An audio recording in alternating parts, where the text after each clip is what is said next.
like life and death, moon and sun, it's sure to each the piper comes.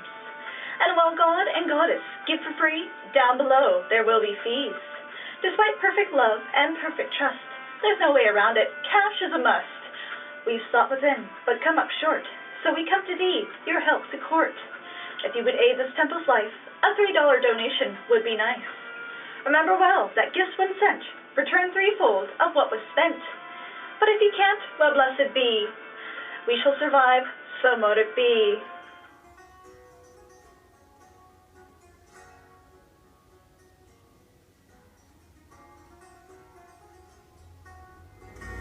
Merry meet! This is Lady Nephthys of Universal Pagan Temple. Today, I'm going to be teaching you how to use a pendulum.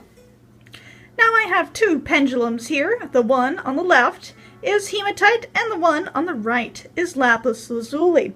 Now using a pendulum is an easy form of divination, and pendulums are regularly available from about $10 to $20.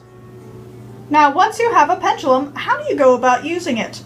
Well, simply, you put it in between either your index and thumb or your middle and thumb, and you suspend it like so.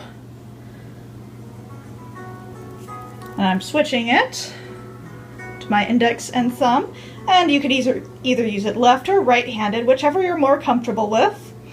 And so you decide which way is a yes answer or a no answer.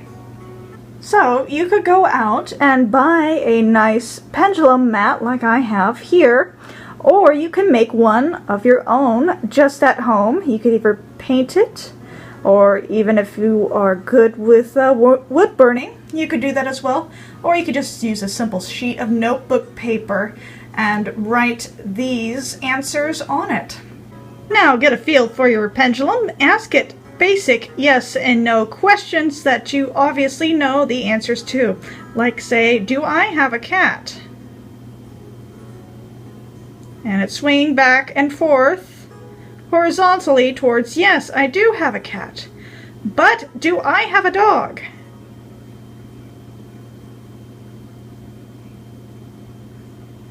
And now it's starting to switch to no. And I do not have a dog. So that's an obvious test question to know if your pendulum is in tune with your energies.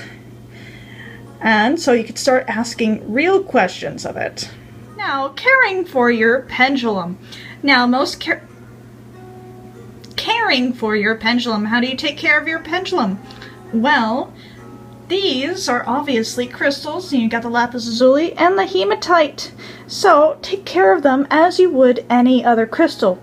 So you could look up our crystal video in our Year in the Day in Magick, or I'll just tell you right now, either you could cleanse these with water if they are water safe crystals, or you could cleanse them by the full moon light, or if you have a citrine, you can lay them on your citrine, like so, to cleanse them and also charge them. And you can also charge your pendulums in the full moonlight.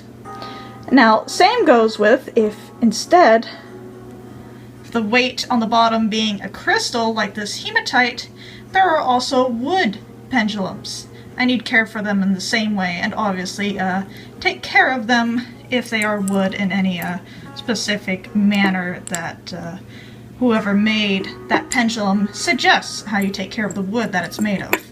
And you'll also have pendulums with the ends. This one is just a simple piece of crystal here. But then you'll have pendulums like these with a little medallion on the end. That makes it easier to hold in between your thumb and your finger. And thus might be a little easier for you to hold and a little more steady for more steady results. Now there are several things that may interfere with your pendulum readings. Obviously make sure that you are sitting in a steady spot, not on a wobbly chair or not in the middle of an earthquake. Of course, I don't know why you'd be reading a pendulum if you're in the middle of an earthquake. So And also, make sure that you're not around any little cats that would love to play with the pendulum. They say it's swinging, and I've had many pendulum readings interrupted by a curious little cat. And then also, make sure that you eat something before you start doing any pendulum divination, because some people get a little shaky if they haven't eaten, and that might affect your pendulum readings. Now, happy pendulum readings, and until next time, blessed be!